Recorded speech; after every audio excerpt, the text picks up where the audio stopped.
Ini yang harus Anda pahami sebelum menjadi analis teknikal. Yuk belajar bareng.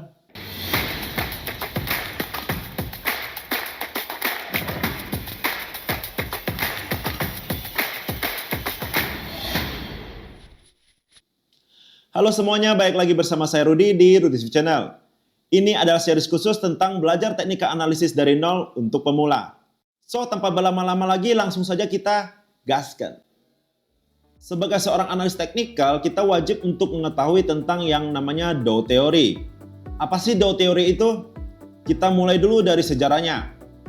Dow Theory ini dicetuskan oleh Charles Henry Dow yang hidup pada tahun 1851 hingga 1902. Jadi sebenarnya sudah lama sekali teori ini ada, sudah lebih dari 100 tahun. Nah, secara singkat, padat, dan jelas, Dow Theory ini adalah teori dasar yang menjadi kiblat semua analis teknikal di seluruh dunia. Pertanyaannya sekarang, apa isi dari Dow Theory? Yang sudah terjun jadi trader teknikal, jangan bilang Anda nggak tahu tentang Dow Theory. Berikut adalah isi dari Dow Theory. Nggak bisa bahasa Inggris. Oke, Anda nggak perlu susah-susah mengartikan. Kita langsung saja ke intinya. Poin pertama itu tentang pola dan harga di market sudah mencerminkan yang namanya news, ketakutan, harapan, bahkan keputusan oleh semua pelaku pasar. Dari mana kita bisa membacanya?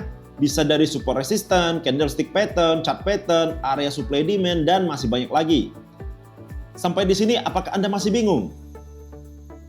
Oke, saya kasih contoh kasusnya langsung. Ketika Bitcoin jatuh, banyak yang menyalahkan Elon Musk. Sekali dia nge-tweet, Bitcoin jatuh. Untuk orang awam bakal terlihat seperti itu. Tetapi bagi analis teknikal sudah bisa membaca bahwa akan terjadi penurunan sebelum Elon Musk nge-tweet. Bahkan hingga sekarang saya nggak cari tahu si Elon ini nge-tweet apaan.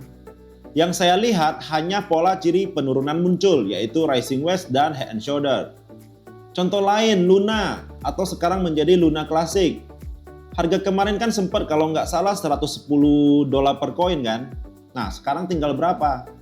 0,0001 sekian dolar per koin. Apa yang ditujukan oleh chart sebelum jatuh? Munculnya bearish engulfing yang berarti false break dan akhirnya double top terjadi. Yang tidak belajar teknikal pas Luna jatuh sudah pasti serok di bawah kan? Makin jatuh makin semangat untuk dibeli karena berharap Luna akan kembali ke harga awalnya. Inilah yang dikatakan trading berdasarkan harapan dan halusinasi. Jadi poin pertama jelas ya, seorang technical analyst tidak peduli tentang isi newsnya apa, tetapi peduli kapan news itu diumumkan. Karena ketika news itu muncul, harga sudah langsung bergerak sesuai dengan pola harganya. Dan ketika Anda sudah tahu isi newsnya beberapa jam kemudian atau keesokan harinya, Anda sebenarnya sudah telat untuk masuk ataupun keluar dari market.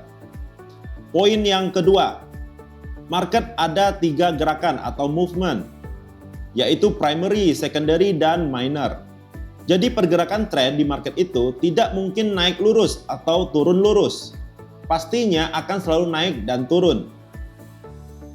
Primary sering disebut dengan badan cangkul dan terlihat lebih panjang. Secondary sering disebut kepala cangkul atau koreksi, terlihat lebih pendek dari primary. Lalu minor itu seperti apa? Minor adalah riak-riak kecil yang berada di dalam primary dan secondary. Lihat chart ini. Kira-kira mana yang primary, secondary, dan minor? Ini jawabannya, primary, secondary, dan inilah minor. Poin ketiga, market terdiri dari 3 fase, bullish maupun bearish. Market bullish terdiri dari akumulasi, public partisipasi, dan excessive. Sedangkan market bearish terdiri dari distribusi, panic selling, dan despair. Akumulasi biasanya terjadi di fase-fase di mana banyak yang skeptis, misalnya di Bitcoin tahun 2015 ke bawah. Pada awalnya kan banyak yang nggak ngerti kan tentang Bitcoin, jangan-jangan Bitcoin ini scam nih. Nah, setelah breakout menjadi public partisipasi, maka mulai booming. Disinilah mulai banyak muncul trader-trader dadakan, mentor dadakan, grup VIP, robot trading. Kenapa keluarnya pada masa ini? Karena mulai hype di semua kalangan dan sudah pasti profit di fase ini. Testimoni banyak dari member, bukti profit membuat mereka makin dikenal. Trader pemula yang baru terjun aja pada masa itu juga ngajarin temannya trading.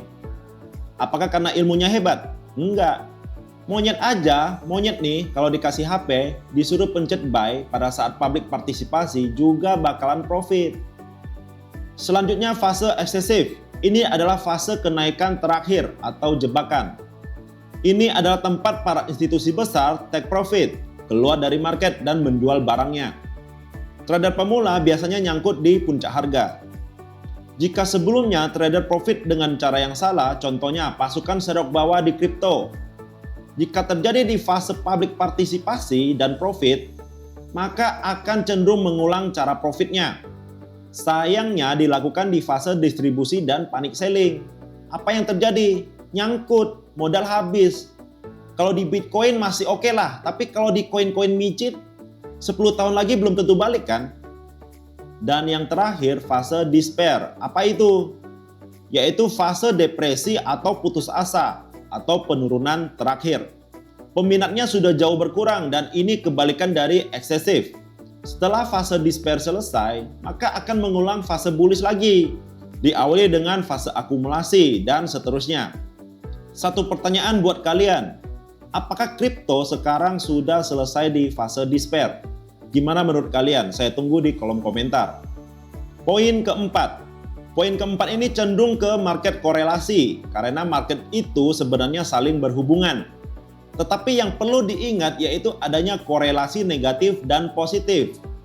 Negatif berarti berlawanan. Contoh, ketika buy XAU USD, jangan buy USD Jepang Yen. Karena jika kita buy USD Jepang Yen, berarti kita berharap USD menguat. Ketika USD menguat, XAU harusnya turun, dan begitu juga sebaliknya. Sedangkan positif berarti searah. Ketika Anda buy AUD Jepang Yen, berarti NGD Jepang Yen juga harusnya buy. Karena kedua ini searah. Poin kelima, tentang sebuah tren harus didukung oleh volume. Ini lebih fokus ke saham dan kripto, tidak untuk forex CFD. Jika tren bullish tidak didukung dengan peningkatan volume, berarti harus hati-hati. Kemungkinannya bakal terjadi koreksi atau bahkan bisa terjadi reversal. Poin terakhir yang keenam, tren tidak mudah berubah sebelum ada ciri-ciri reversal. Ini adalah cikal bakal istilah follow the trend dan istilah jangan menangkap pisau yang sedang jatuh. Tetapi coba diperhatikan, yang banyak diajarkan di internet dan di live trade adalah pola reversal, counter trend. Sebenarnya nggak salah juga sih ngajarin counter ya. Tetapi menurut saya jauh lebih baik kalau dijelaskan jika sedang melakukan trading counter trend kepada viewersnya. Kebanyakan kan tidak. Nah, di sini kalianlah yang harus jeli dalam melihat. Jangan hanya menjadi follower saja. Jangan-jangan Anda memang sengaja digiring oleh mereka. Nah, inilah pembahasan tentang Dow Theory khusus untuk pemula. Sebenarnya Dow Theory ini pembahasannya cukup panjang, tetapi saya coba rangkum dan menyederhanakan bahasanya untuk pemula.